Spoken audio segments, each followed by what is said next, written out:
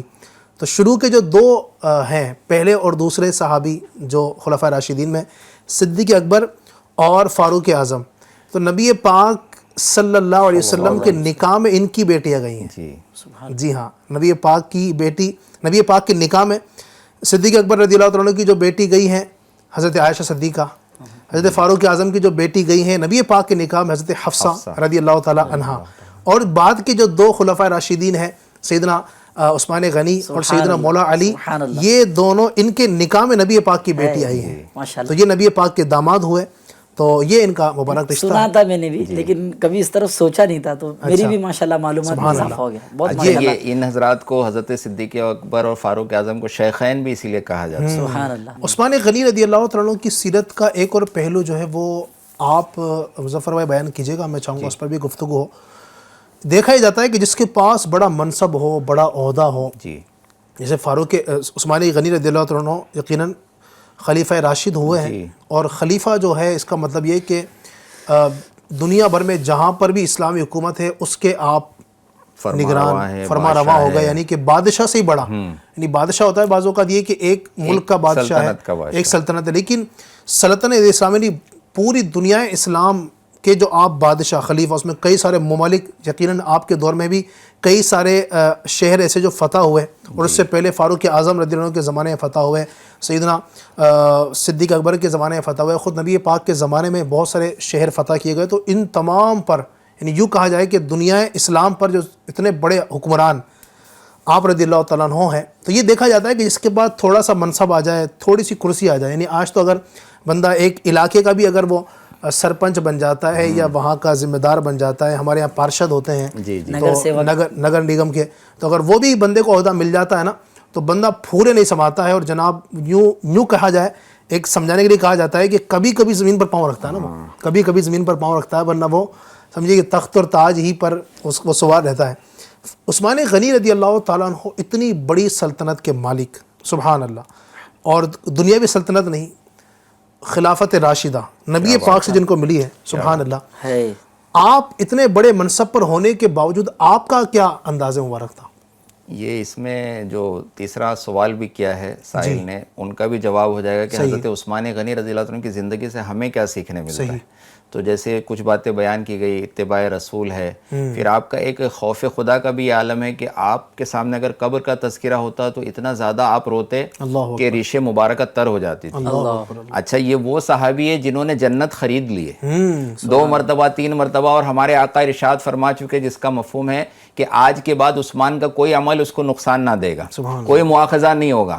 اگر کوئی شخص جنت کو حاصل کر لے تو پھر تو اگر وہ بے خوف بھی ہو جائے کہ اب میرا اگر کوئی معاملہ ہو بھی گیا, کوئی غلط بھی معاملہ ہو گیا, تو اس کی پرسش نہیں ہوگی اور اس کی پکڑ نہیں ہوگی. لیکن یہ ایسے حضرات, ان کی زندگی اور تقوی پرہیزگاری کا یہ عالم کہ ایسی زندگی آپ نے گزاری کہ قبر کا اگر تذکرہ ہوتا یا قبر نظر آتی نا تو آپ اتنا روتے تھے کہ آپ کی ریشے مبارکہ تر ہو جاتے. تو خوف خدا کا درس ان سے مل رہا ہے, عشق مصطفیٰ کا, اتباع رسول کا درس مل رہا ہے. اور ایک بہت بڑا درس جو آپ نے بھی گفتگو فرمائی, اتنے بڑے منصب پر فائز ہونے کے باوجود جب آپ کے پاس کیا تھا, سرکار صلی اللہ علیہ وسلم کی مہر والی ایک انگشتری تھی, انگوٹی تھی, تو وہ جب تک آپ کے پاس رہی نا تب تک خلافت کے معاملات بھی بہت بہتر انداز سے چلتے رہے, کوئی فتنہ سر نہیں اٹھا رہا تھا.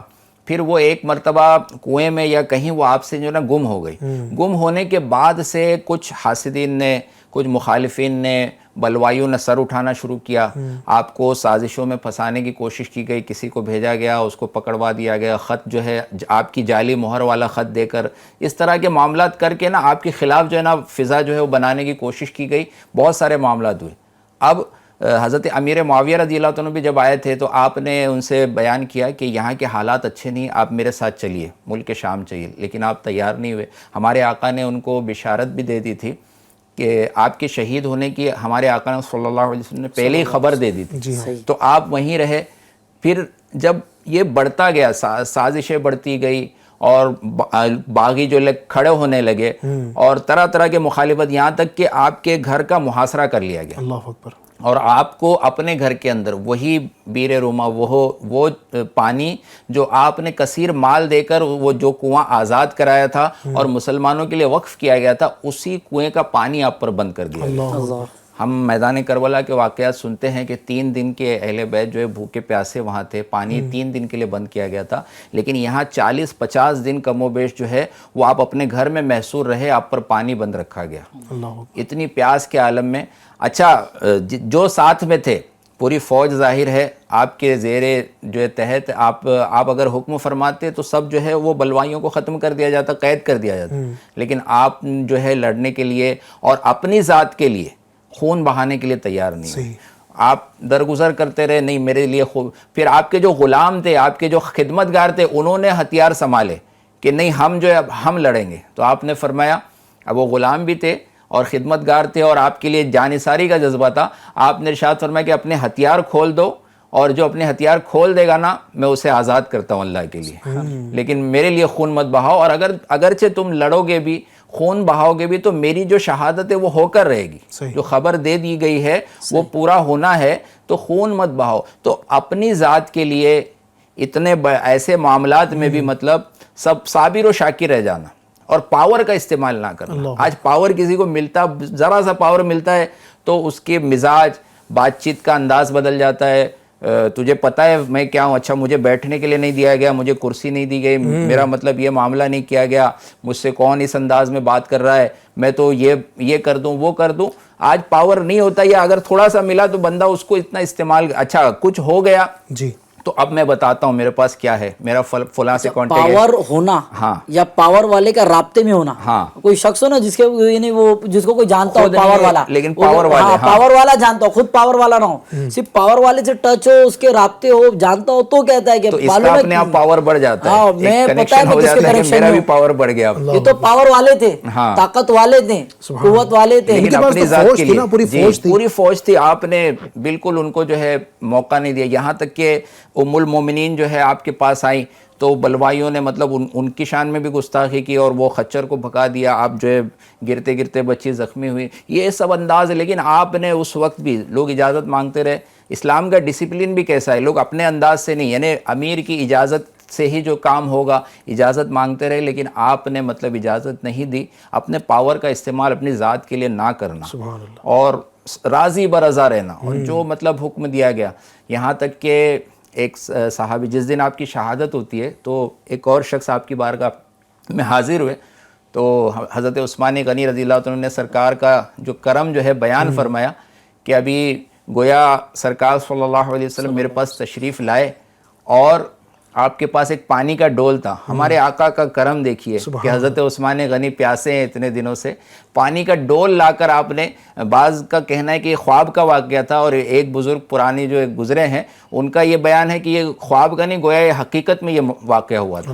تو وہ پانی کا ڈول ہمارے آقا نے عطا فرمایا, اور حضرت عثمان غنی رضی اللہ تعالیٰ عنہ عرض کرتے ہیں کہ میں نے اس سے پانی پیا ہے تو اس کی ٹھنڈک میں ابھی بھی محسوس کر رہا ہوں. اپنے کندھوں کے درمیان کے پانی سے الحمدللہ میرے آقا نے سیراب فرمایا. پھر مجھ سے پوچھا کہ اگر تم چاہو تو میں ان لوگوں کے مقابلے میں تمہاری مدد کروں, اور اگر تم چاہو تو آج جو ہے تمہارا جو روزہ ہے, اس دن بھی حضرت عثمان غنی نے اپنے آخری دن میں جو نا روزہ رکھا ہوا تھا, قرآن پاک کی تلاوت کر رہے تھے, پیاسے تھے, روزہ رکھا ہوا تھا, اور جو یہ بلوائی تھے, جو باغی تھے, یہ پیچھے سے دیوار پھاند کر آپ کے گھر میں داخل ہوئے اور آپ کو بھوکا پیاسا جو ہے شہید کیا, آپ جب قرآن پاک کی آیت تلاوت کر رہے تھے.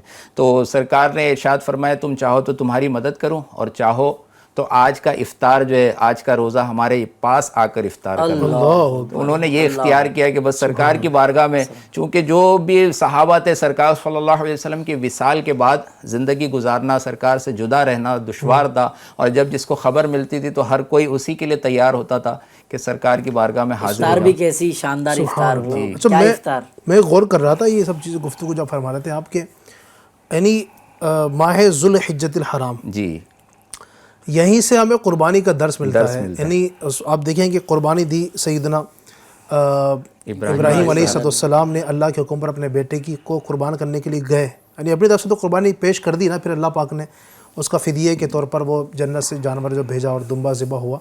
لیکن آپ دیکھیں یہ قربانی دین کے لیے انہوں نے اللہ تبارک و تعالیٰ کے حکم پر پیش کی.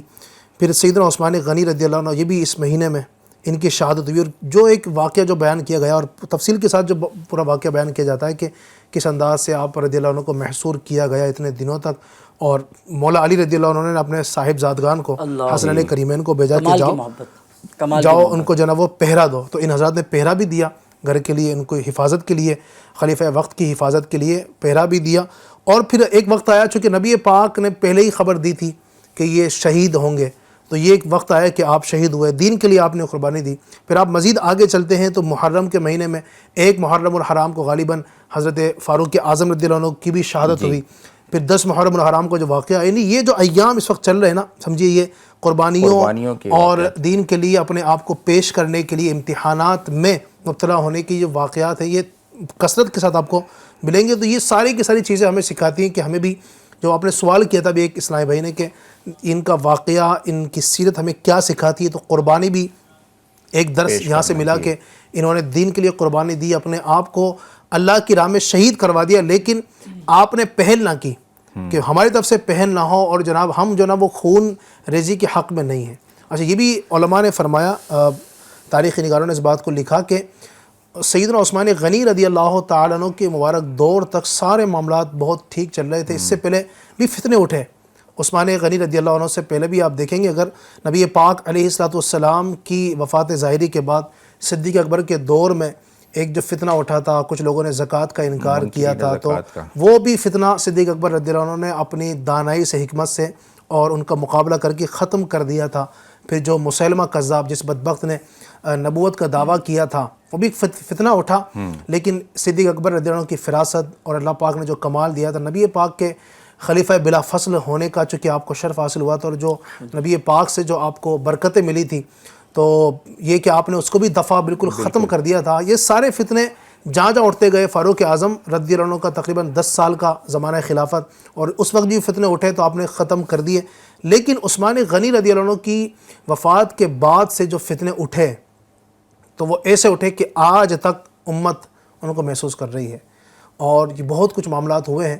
اللہ تبارک و تعالی ہمیں جو ہے اسلام پر ثابت قدمی نصیب فرما. اور اس دور کے اندر بھی آپ دیکھیں تو فتنے اس طرح کے ہیں, کوئی صحابہ کرام کو گالیاں دے رہا ہے, تو کوئی اہل بیت اطہار کو, کوئی امیر معاویہ کی شان میں گستاخی کر رہا ہے, تو جناب والا کوئی, یہ تو ایک عقائد کے فتنے ہوتے ہیں. پھر آپ دیکھیں تو اعمال کے اندر جو فتنے ہیں, یعنی بے حیائی, بے پردگی, بے شرمی, اور جو گناہوں کا سیلاب اس وقت ہمارے درمیان آیا ہوا ہے. اللہ پاک ہماری حفاظت فرمائے، اللہ پاک ہم سب کو دین اسلام پر ثابت قدمی نصیب فرمائے، سیدنا عثمان غنی رضی اللہ عنہ کا فیضان نصیب فرمائے۔ تو آج کے دن خاص طور پر آخر میں یہ بھی عرض کروں گا کہ آج عثمان غنی کا مبارک دن ہے، سیرت بھی آپ نے ان کی سنی ہے، اس پر عمل بھی کرنا ہے انشاءاللہ الرحمن۔ اور آج کے دن گھروں میں امیر علیہ سنت کی طرف سے یہ تاکید ہے کہ گھروں میں فاتحہ خوانی بھی کریں، اور اپنے بچے کو یہ نعرہ ضرور یاد کروانا ہے کہ عثمان غنی جنتی جنتی، ہر صحابی نبی جنتی جنتی، عثمان غنی رضی اللہ عنہ قطعی جنتی ہیں، ان کے جنتی ہونے میں کوئی شک نہیں ہے۔ تو کوئی اگر ایرا گیرا باتیں کرتا ہے اس کی باتوں میں نہیں آنا ہے۔ نبی پاک نے فرما دیا عثمان فی الجنہ، عثمان جنت میں ہے، عثمان جنتی ہے۔ بس ہمارا یہ عقیدہ بن چکا ہے کہ نبی پاک کا ہر صحابی اور عثمان غنی رضی اللہ عنہ بھی صحابی ہیں، اور ہمیں ان سے انشاءاللہ ٹوٹ کر محبت کرنی ہے۔ اللہ تبارک و تعالی ہم سب کو ان کی محبت پر ثابت قدم نصیب فرمائے۔ آج ایک اور پروگرام انشاءاللہ تقریباً 1 بجے، خاص طور پر اپنے بزرگوں کو یاد رکھیے، پروگرام انشاءاللہ لائیو نشر ہوگا FGN چینل پر ہی، اس میں بھی خاص چونکہ آج ان کا دن ہے تو انشاءاللہ دھوم دھام سے FGN چینل بھی اور آپ بھی پورے دن انشاءاللہ الرحمن ان کی سیرت کو بیان کرنا ہے، سننا ہے، اور آج دھوم دھام کے ساتھ ان کی یاد کو منانا ہے انشاءاللہ۔ صلاۃ و سلام پڑھ لیتے ہیں۔ مصطفیٰ جانے رحمت پہ لاکھوں سلام، شمع بز میں ہدایت پہ لاکھوں سلام، جی سبحانی گھڑی چمکاتے باقا چاند، جی سبحانی گھڑی چمکاتے باقا چاند، اس دل افروز ساتھ پہ لاکھوں سلام، مجھ سے خدمت کے قدس کہے ہر رضا، مجھ سے خدمت کے قدس کہے ہر رضا، مصطفیٰ جانے رحمت پہ لاکھوں سلام، شمع بز میں ہدایت پہ لاکھوں سلام۔ الصلاۃ والسلام علیک یا رسول اللہ وعلی آلک واصحابک یا حبیب اللہ۔ الحمدللہ رب العالمین والصلاۃ والسلام علی خاتم النبیین۔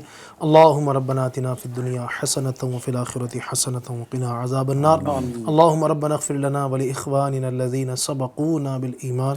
اللہم اجرنا من النار، اللہم اجرنا من النار، اللہم اجرنا من النار۔ یا اللہ پاک ہماری ہمارے ماں باپ کی اور ساری امت کی مغفرت فرما، ہمارے تمام صغیرہ کبیرہ گناہ اپنی رحمت سے معاف فرما، ہمیں نیکیاں کرنے، نیکی کی دعوت کو عام کرنے، برائیوں سے بچنے اور دوسروں کو بچانے کی توفیق عطا فرما۔ اے رب کائنات عز و جل، آج ہم نے تیرے نبی صلی اللہ علیہ وآلہ وسلم کے جاں نثار صحابی، اسلام کے تیسرے خلیفہ حضرت سیدنا عثمان بن عفان رضی اللہ تعالی عنہ کی مبارک سیرت پر ہم نے کچھ باتیں عرض کرنے کی کوشش کی ہے۔ رب کریم قبول فرما لے۔ عثمان غنی رضی اللہ عنہ کا حقیقی فیضان ہمیں نصیب فرما، عثمان غنی رضی اللہ تعالیٰ عنہ کی مبارک سیرت پر ہمیں عمل کی توفیق عطا فرما، ان کے خوف خدا کا، ان کی عاجزی کا، ان کے اتباع رسول کا، ان کے عشق رسول کا، ان کی قربانیوں کا اے اللہ ہمیں صدقہ نصیب فرما، ان کی قرآن سے محبت کا صدقہ ہمیں بھی قرآن سے سچا لگاؤ، سچی محبت، سچا عشق نصیب فرما۔